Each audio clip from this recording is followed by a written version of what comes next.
Welcome to J Air Behind the Headlines. I'm your host, Adam Slonim. Today is Monday, the 24th of February, 2025, the 77th day since I invited the Victorian Premier, Jacinta Allan, onto my show to engage in a dialogue about what is happening to the Jewish community in the state of Victoria and indeed Australia. My friends, the worst news of all. The world now knows what we have feared for so long.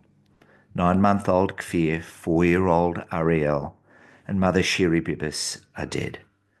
A mother and her 2 small children strangled, then their bodies mutilated to cover up the crime so Hamas could somehow claim an Israeli airstrike killed them.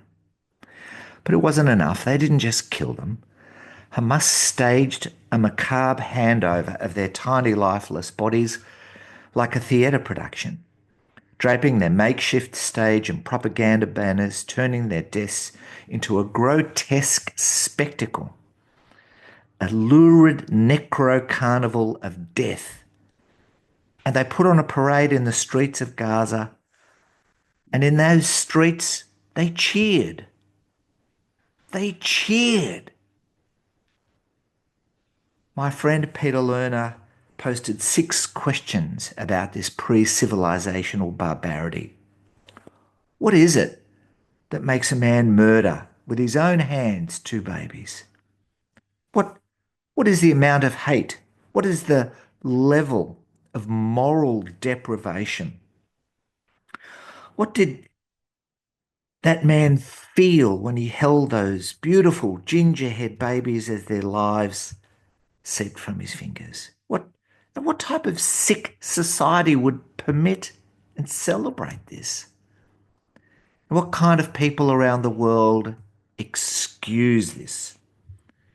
And I've seen a lot of social media excusing this. Like those subterranean monsters from H.G. Wells' famous book, The Time Machine, the Morlocks. The Morlocks of Gaza drag their victims from the light into the depths of a dark underground city and feast on their innocence, preying on the weak of Israel, like the Amalekites of old.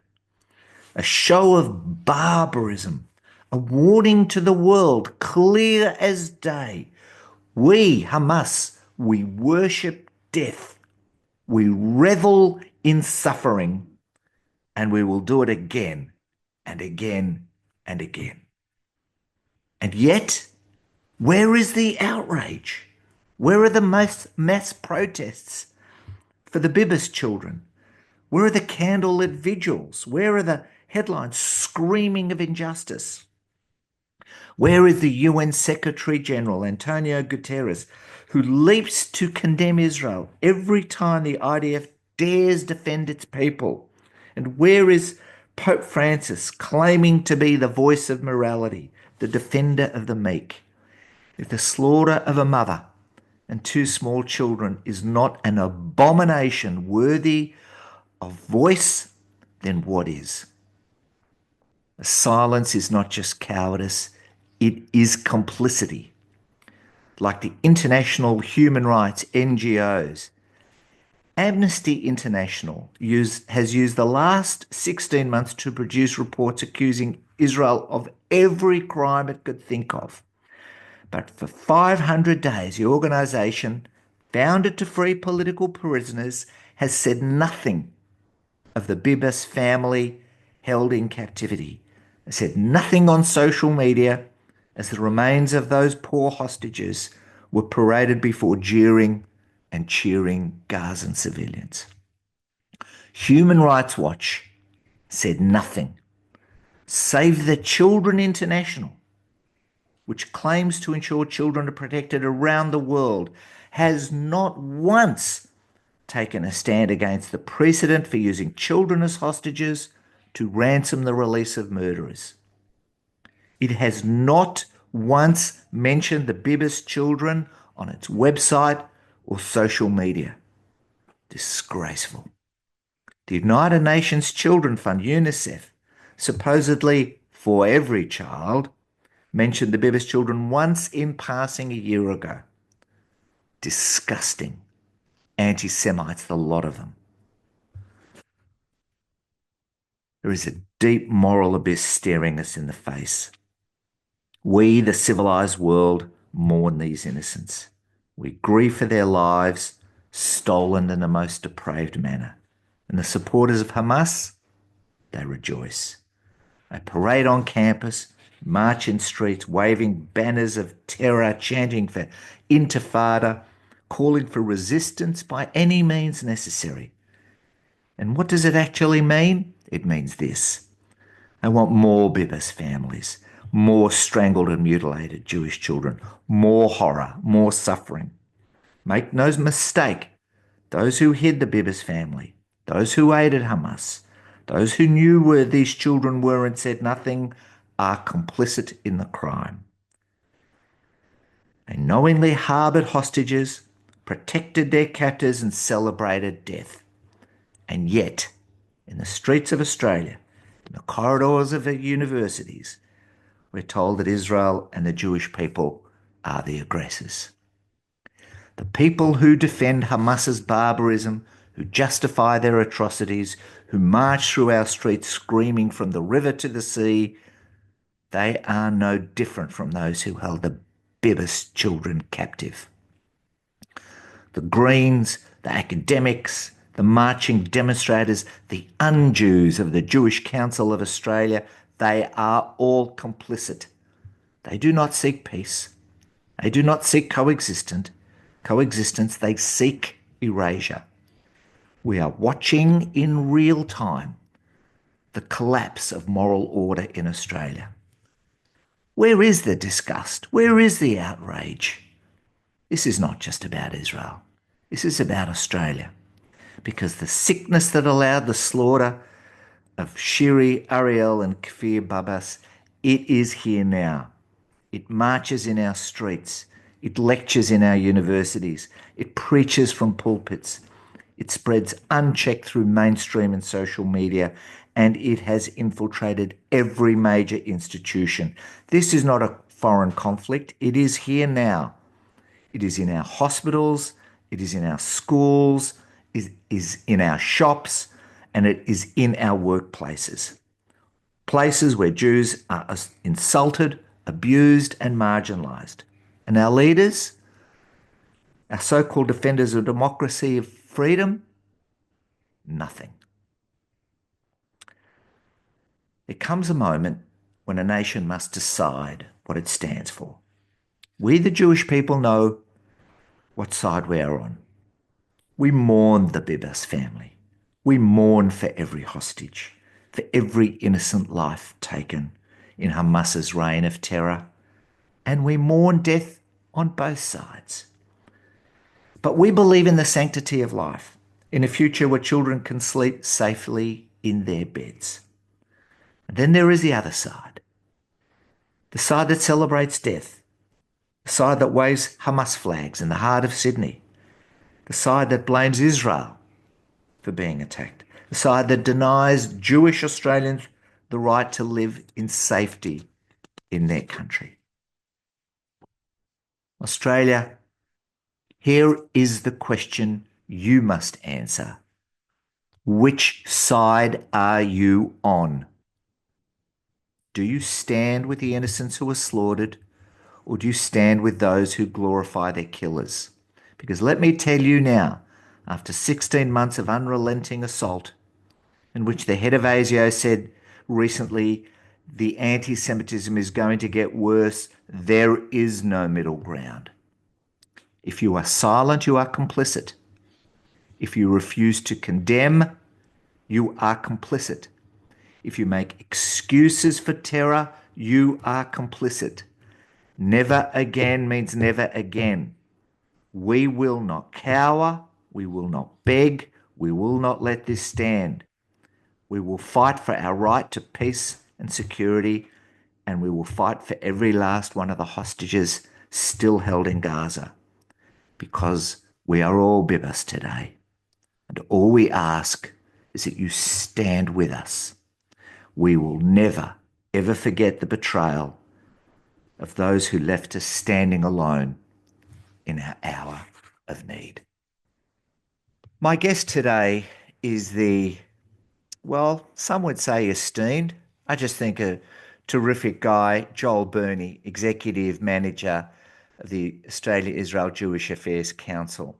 Joel has been Executive Manager at AIJAC for 15 or 16 years now and has been sitting in one of those very important seats that gives us a vista of how Israel and the Jewish community is seen and treated across all elements of civic society, not just parliament, but also the media, universities, religious groups, civic institutions. Joel has a very unique view of what is going on.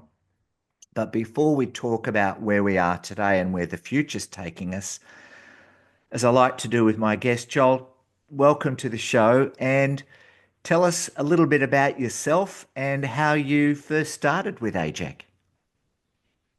Thanks for having me, Adam. Well, as you correctly noted, I've been at AIJAC now for over 15 years, and I've had three specific roles since starting. And I guess if we go back to the start, when I began my journey at AIJAC in 2008, it was straight after being AIJAC's national president in 2007. So I had a firm commitment and already 4 years of active engagement through AIJAC at a community level, firstly in Perth, which is very important. I did my schooling in Perth at Carmel School, and I'm very proud of being born in Canberra in a small community, then going to Perth, which is a bigger community, but still with small compared to Melbourne and Sydney, and then becoming national president in 2000, late 2006, and being forced to move to Melbourne.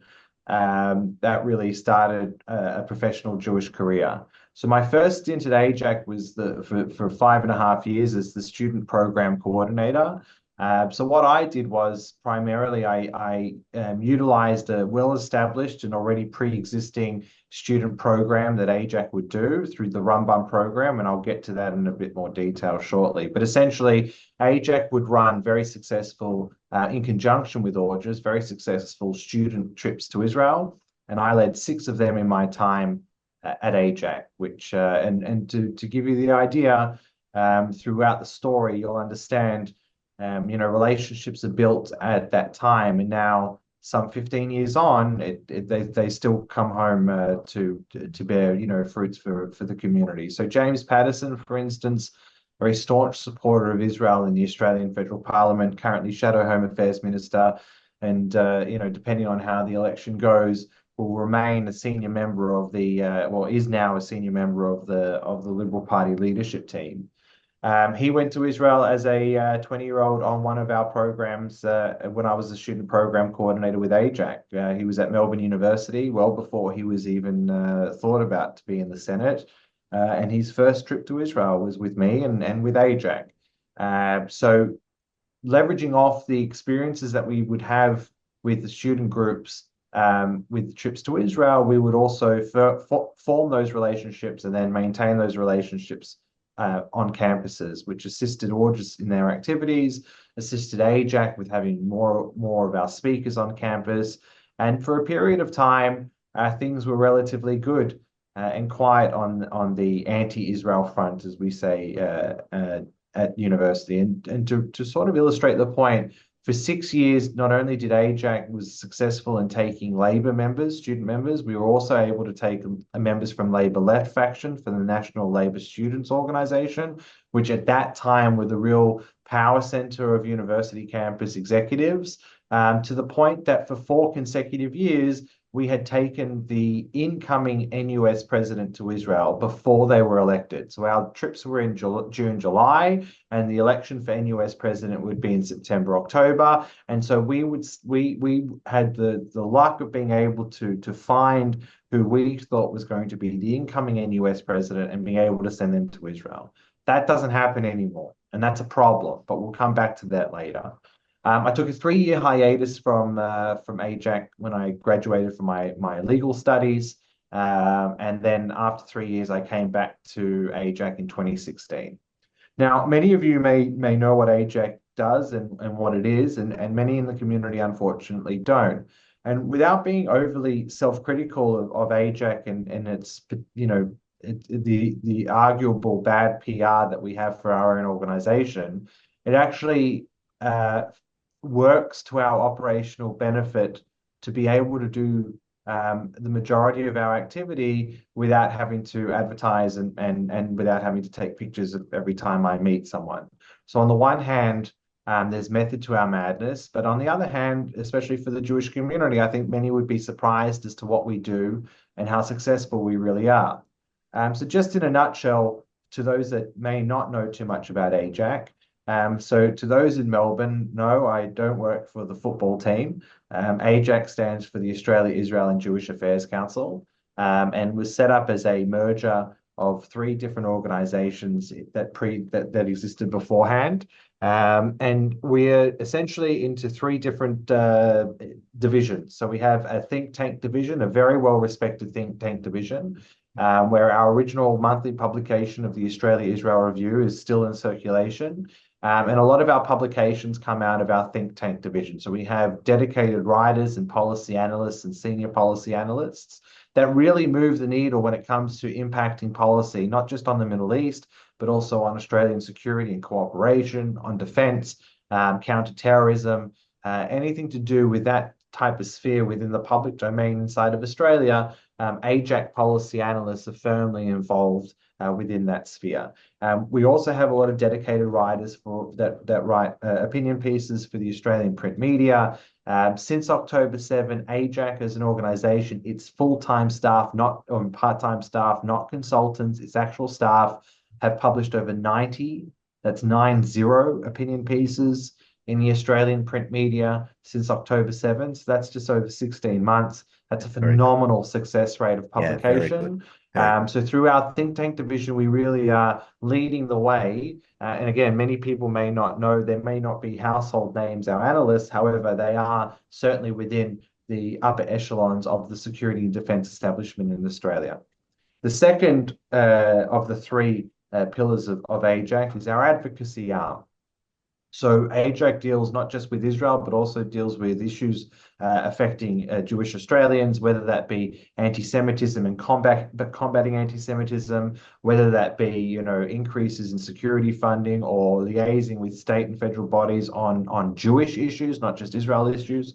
AIJAC does that quite frequently. And through our social media channels, we promote a lot of our advocacy. Now, one of the greatest success stories of AIJAC very recently is that AIJAC now runs the largest pro-Israel YouTube channel in the world. Now, again, many people may go, I've never heard of AIJAC before. How do you run the biggest pro-Israel YouTube channel? So AIJAC now has 231,000 subscribers on its YouTube channel. It's there. It's under AIJAC. If you go to YouTube and Google and search AIJAC, you'll see our page. Please subscribe it. And we are now becoming more and more of a broadcast channel for a lot of other content from third-party contents, but most importantly, we're producing our own content. So here in the Melbourne office, we have our own studio. We have a dedicated and full-time videographer and designer. We are creating Australian-based content using the information provided by our analysts and then produced in-house to create Australian-based content that is now being viewed in the tens of thousands, if not in the hundreds of thousands globally. So So in this, I imagine, Joel, I imagine that now that Australia is the anti-Semitism capital of the world, um, those numbers are trending upwards. I heard recently, an international writer say, look, we've got anti-Semitism in our country, and there was England and America, but we don't have fire bombings of shuls and kindergartens. So I imagine your numbers are growing, unfortunately, if I can put it in that sense. There's definitely a lot. There's definitely a lot of interest in Australia, and also if you look at if we dive into our analytics, you'll see that a lot of our viewership are from international, but English-speaking international countries where there are larger Jewish communities. So you could extrapolate that analysis to suggest that just due to the fact that anti-Semitism is in the news here, there are more and more people who are interested not just in the conflict, but also in what's happening within anti-Semitism. So that second pillar is very big. It's very important to us, and it's a real testament to the success and the growing success of the taking the older format of the print of the first pillar and then moving that into a more modern and digital sphere, and not just impacting it, but taking the lead on it. So that's critically important. And the third pillar is essentially our public affairs and advocacy through our personal relationships. Some people would call it lobbying. I don't like that word. I don't think it's a I apart think from it's a it. value it's a value neutral. We've got a point of view to Yeah. put across. I mean, So we'll deal with yeah, that. yeah. I So want to what come to that. essentially the greatest thing about this pillar is the Rambam Fellowship, the Rambam program, which sends non-Jewish opinion makers and thought leaders and influential people to Israel. And it's been doing it for over 20 years, and it's sent over 2,000 of the brightest and best minds in Australia. 99% of them are not Jewish. A large percentage of federal parliament has been. We send politicians, journalists, diplomats, clergy, students, advisors, trade unionists. If they have something to say in this country and people are listening to them, we send them. We also have a Southeast Asia program where we send and we have sent Indonesian journalists, Indonesian political leaders, Indonesian religious and spiritual leaders, and also in Thailand, in India, in Vietnam. Again, not very well known that there is an Australian Jewish organization that is so heavily penetrated in Southeast Asia. But we are running these groups frequently. And it's not just the people we send and the experience that we give them, which is critically important. We can get to that later. But most importantly, it's the follow-up and the maintenance of the relationships that you make. So to give the audience an example, so I personally have been to Israel 6 times since October 7. I've spent over 4 months on the ground, and I think I've taken now 9 or 10 groups since October 7, including the first parliamentary delegation in December of 2023, including Simon Birmingham, Josh Burns, Michelle Ananda Raja, and others. That was the first of many. So you get to send a lot of people to Israel, which is critically important. 15 members of parliament, over 20 journalists, influencers, Novi I want to Peres, talk. Aaron So Molan. I want to talk about that, just that issue because look, you've worked with me. I've worked with you over the years. I've led missions for AIJAC of up and coming Labor people, trade unionists. Been doing it a long time too, and we've always said to people who've been critical that to to to know Israel is to see Israel, and to understand it is you have to be there. To go to the northern border, Joel, I was in Sderot on a mission, on an AIJAC mission of young Labor people. We were in Sderot on September the 7th, 2023, right? A month to the day. The next day, we were on the northern border at Lebanon. And for them to see that is to understand a lot about what it is. So the nefarious attacks and assaults that are put on. And, I think of people like Bob Carr, who used to say, the Jewish lobby send people to Israel and then therefore we have a lock over their minds. I mean, by the way, this from the man who sent journalists and politicians to China on all paid expenses trips too. But putting that aside, how do you answer that? Because, a democratic right, let's go to Israel, let's have a look at it, let's see it warts and all. How do Okay, you so answer there's the so there's charge of the three so nefarious secret lobby? so there's a few ways of doing it. The first is that I take it less as an accusation against my ability as a Jewish parasite to use my Jew horns to get into the brains of non-Jewish people and propagandize them and corrupt their minds.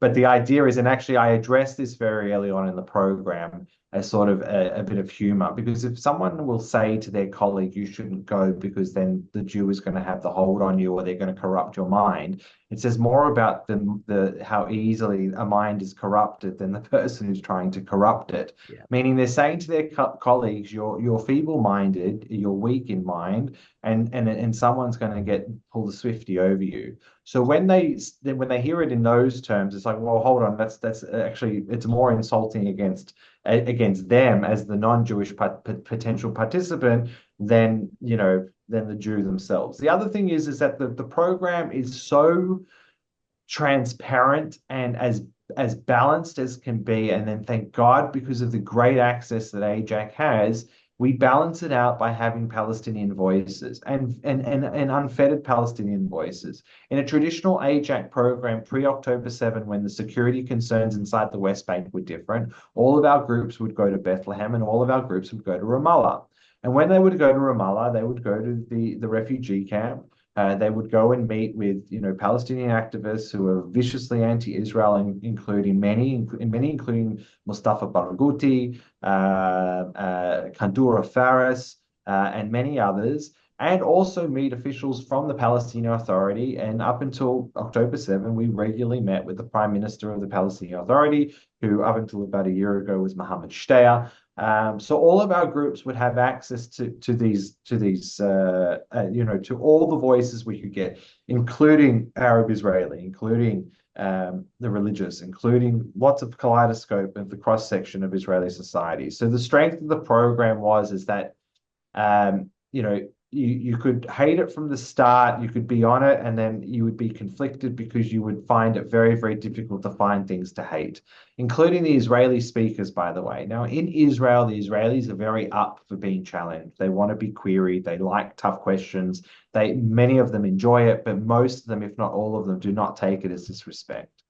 However, that same level of inquiry is not culturally accepted on the other side. But the groups will find their way, and each of them will go through their own conflicts and get through their own biases. So there's two And fronts. don't all come back as my experience is at leading missions, and they don't all come back rabid friends of Israel. But that because but that's never a metric, right? That is not the metric. Yeah. It's not So the that they funny come thing back. the funny thing is it's not a metric, right? So you don't look at it, but the one thing that is a metric is that no one that I've been that have, so you have lots of people that come back to Australia that aren't super supportive, for instance, because that's not the point of the program. The point of the program is not to change one's opinion, is to expose and allow the individual to make Yeah, an yeah. informed decision as to how they feel about something. If they choose to come back and feel the way that they do, no problems. But the one thing that is constant, that even the haters that come back, they never hate on the program because you can't. The program is as balanced and as transparent as it can be, right? So you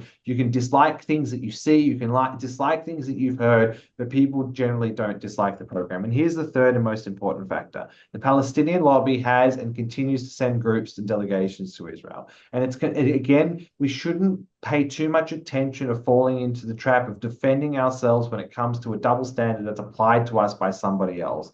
I say to them, you are just jealous of the fact of the volume of the people that we can send and the people that we can attract to our programs. If you had the opportunity to do so, you would, and you were trying to receive funding to do the same thing. So I don't understand why they point fingers at us saying you've sent this person, you've sent that person, when they've sent them as well. I've sent people that have been on an APAN and a FOPA group before, and I've sent people that have come on my program first that have then gone on their programs. It's not a problem. I've got anyone that goes, I've got no problems. Right? If they want to go on their program, you want to go on my It's program, no problems. I think the key issue is, and I think your chairman Mark Liebler said it once well when he was accused of manipulating the prime minister, at the time, Julie Gillard, on Israel issues, and his response, forgive me, I don't remember the exact words, were, look, they are people of their own minds, and if we expose in a democracy people to alternative points of view, that's for them. Don't use an anti-Semitic trope on that we are infecting their ability to think rationally by exposing them. And I think we need to be stronger about this. I see it a lot in the media, and I want to talk about that for a second. Your work, the journalists at the beginning of the war came out. the Journalists Union and many came out with, we need to be activists on behalf of the Palestinians, not two-sided, but one-sided. How are you seeing that play out since October 7th? Because it's a real problem right now. How have you seen that activism play itself through? So I think you get examples of the good and the bad within the same question, okay, and within the same answer. So the bad is that obviously you have the union and some within it that are calling for this one-sidism. You have to promote the Palestinian narrative over the Israeli narrative at all costs because of da da da da da da da, and they have their people signing it. Right now, let's make it abundantly clear. This is a problem. However, it is not as big of a I'll articulate as to why it's not as big as a problem as some think. The first is that the people that signed it, the majority of them, if not all of them, did not cover Middle East politics. Okay. So the majority of the coverage of what was going on was covering of the war that was going on over there. The majority of the people that signed it, if not all of them, did not cover. Then, from an administrative point of view, the Age and the Sydney Morning Herald, so there were four senior members of Channel 9 newspapers. So the editor of the Sydney Morning Herald, Bevan Shields, the editor of the Age, Patrick Elliott, their boss, Tory Maguire, and David King all came out and said that any journalist in their shop that signed that petition is off and banned from covering of the Middle East. So that's a tick. Okay. So we quarantine those that have those Well, they those quarantine, not views. we. Well, they They quarantine them, right? quarantine. Let's be very Now, clear. before we move on to the positives, there is one negative, and I would suggest that type of that type of toxin within media was very much stronger in the Guardian and the ABC. Okay, so journos in the Guardian and the ABC and their coverage connected to this idea of one-sidism. So if you actually just look at it from a statistical point of view, the amount of pro-Palestinian voices on the ABC has far outweighed that of or the fivefold, sixfold, sevenfold of having pro-Israel voices on their platform. So from the petition to what they actually do, I would suggest that the Guardian and the ABC has got, you could make an argument that they are carrying out what they wanted, the demands of the petition. However, I would also argue that the majority of the well-respected foreign affairs and defense correspondents for the major papers, print media and TV media that have been covering this war have done a decent job of it. Okay, that includes, those at the Sydney Morning Herald and the Age. That includes those at the Australian. It includes those at the Daily Telegraph and the Herald Sun. Many within the print media have gone to Israel, whether on my programs or not.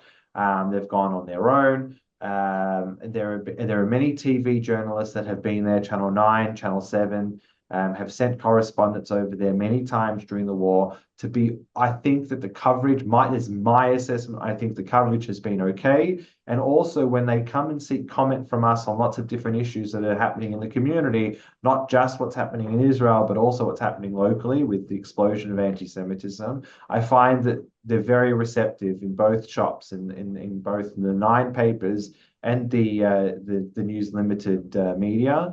I think that Tell me about the ABC and anti-Semitism, right? There's some of its headlines are disgusting. Like they're just simply disgusting and they're disgraceful. We know the head of international affairs we know is an issue, but even further down the chain, how would you see the ABC's role in allowing, promoting, enhancing, giving a free pass, whatever the right word is, Joel, to the ongoing escalation of anti-Semitism in this country? Give it a score.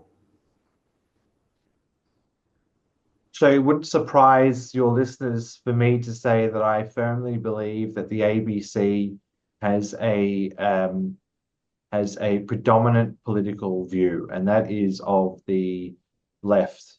And within that, and more recently over the past decade, of this systematic intersectionalization of progressive and leftist causes, Israel and the Palestinian conflict has been lumped into these intersectionalized causes, which means that those within the ABC, from the makeup person to the cameraman to the sound engineer to the producer and then ultimately to the presenter, has a certain worldview that fits into that intersectionalized progressive left ideology. Okay.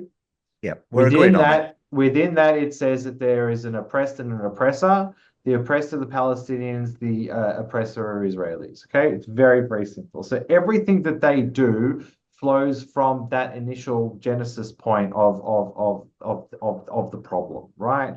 The toxin is within their group think Jews as a privileged white group of people cannot suffer. So what that means is that it diminishes the impact of the massacre on October 7 and the savagery. That's why there hasn't been any, in-depth analysis from shocked female presenters at the ABC to the systematic rape and gendered violence that occurred on the day. There's nothing. There's silence. Why is there silence to an issue that would normally trigger all of their impulses and responses? But what the only difference is that it happens to be it's not just women, it's Jewish women. So within that, you've got Jews, and Jews are privileged and white. They can't be oppressed. So we can't have whatever happens to Jewish women doesn't matter.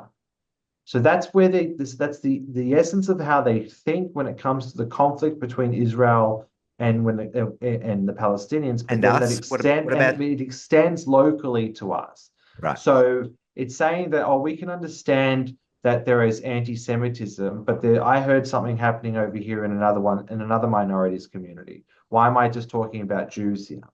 All right. So again, because within their intersectionalized progressive ideology, they can't separate the suffering of Jews within the paradigm of anti-Semitism because we're privileged white people, and we can't talk about the suffering of privileged white people, even though they are a suffering and targeted minority on every scale. Right. So there's an explosion of anti-Semitism, and then you just look practically, what has the ABC done?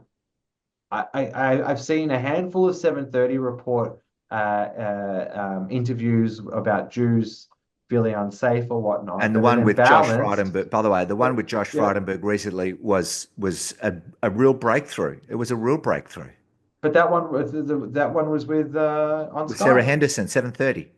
Oh no, that one, yes. So, but that's on Yeah, the 730 report. That's on a weekly. It's a show that's on 4 nights a week, yeah, a but half an hour it's not a show. regular. There's It's not no regular. four corners. There's no four corners in-depth analysis as to how this country went wrong and started attacking a very proud and integrated minority within its midst. This should be at the forefront of every presenter that you've got on, and instead, not only do they not address it, they purposefully gaslight the Jews, right? And having people like Sarah Schwartz from a Ah, completely unrepresentative organization that just days before had spewed hatred that caused the chancellor of a university, no friends of Jews, to have to apologize for the bad behavior. And then the ABC knowingly has them on to talk about issues of anti-Semitism, right? It's diabolical. And it even grips the Jewish presenters. It's interesting because if you look at the Jewish presenters on the ABC, they even double down even further by making sure that when there are things that happen in the Jewish community, they need to have Palestinian voices talking about it. I'm sorry, but I don't need a Palestinian person to talk to me about anti-Semitism. Anti-Semitism is my prejudice. I don't need someone who's not a Jew to talk about it. I'm sorry, you can't have a white person so talk Joel, about what do we black do? What do we injustice. So do I'm not about going to have this? it. I'm not. Look, what you do is look. If you're going to have an organization that the head of international affairs has written 2 books not just on the nefarious actions of the Jewish lobby, which is just recycling and regurgitating age-old anti-Semitic tropes from the protocols of the Elders of Zion 100 years earlier. John Lyons has written 2 books attacking the Jewish lobby and our activity, and including our organization. And he is the main point person in reporting on the Middle East. So he's made his views on the Middle East and those that cover it in Australia and those that have an impact on the discourse in Australia, and given his biased opinions not once but twice. And he's still entrusted as the guy at the ABC who's in charge of this. So when you ask me what can be done, whilst John Lyons is there and the reporting is as such, and they're turning a blind eye to anti-Semitism continues, it's going to take political intervention. As ABC is a publicly funded statutory body, it's going to have to come from political will and intervention, and also from their new chair, and hopefully from their new CEO. So they've had change at the top. There may be change. But I doubt that But I they will doubt it. be. I mean, with you, it's not just one man who sets the tone, and he does. It's as you described. It's an ideological framework that seeps all the way down through organisation. I remember we met with the editor of Age years ago, Ross Babbage, and he said you can talk to me as much as you want, but the sub editor and all of the people in the chain of the organisation will see these things and give you a headline like the ABC recently did. In the release of the first live hostages, it was a hostage swap. Yeah, And look, it won't what I be will, John yeah. and it won't be Kim Williams. It'll be further down the line, someone of that ilk. Yeah. I Look, want what I to think, yeah, sorry, go just on. one quick thing. What I think is structurally, I think that there was a change in the complaint handling system, Adam, a couple of years ago. And what it did was it established an ombudsman, which the ABC claims is an independent ombudsman, meaning that they sit within their own domain. However, they still sit inside the apparatus of the ABC. Yeah. So what I would suggest as the first step is to take that ombudsman's position and have them external from the apparatus of the ABC. So it's not inside. They can't do anything internally. They're completely external. So the process is completely hands off from the ABC. As a body that is ruled by statute and has certain conditions and laws that it needs to abide by, certainly when it comes to bias and impartiality, I think that having an external complaint handling procedure is essentially is the first step of Is a what we first need. is a very important step. My last point about this, someone came to me, a client of mine once, and he'd read some John Lyons material on AIJAC and the Jewish lobby, and he said to me, he said, Adam, he said, do you really control the world? Do you really like run everything here in Australia and the banks? And I said, I just turned to him and I was almost laughing, and I said, if we did, do you think we'd be in this shit? Like, this would be the circumstance we would put Well, ourselves in if we but ran again, it every. comes down to But it. The he accusation, couldn't see it. He couldn't yeah. see it. But this accusation of Jewish, but look, there are many lobby groups or special interest groups in Australia. Where a It's democracy, within a democracy. democracy, you are allowed Democracy. to get like-minded people into groups and advocate for your position. The mining lobby, the minerals lobby, the pharmaceutical lobby, the education lobby, Sure. unions, trade Sure. unions, health services unions, education unions. Everyone's advocating for their own little patch, including the Palestinians, by the way. The idea that Yeah. John has such a problem and believes that we're somehow doing things differently to anybody else is again is repetition of some very hurtful but very well known and well established age-old anti-Semitic tropes. So I just don't know how one could assume that we would get a fair go. Certainly at the ABC, when their global affairs editor already has his opinions already clearly mapped out in his two books that he's written on us. Yeah, I think you're right. Joel, I know we're heading short of time. And what I really wanted to spend a lot more time on, and I think it's worth coming back in a few weeks, especially closer as we get to the federal election, is what are the scenarios? How this is going to play out for the Jewish community. It seems like this federal election, and I want to talk at a higher level because I really want to dissect it with you.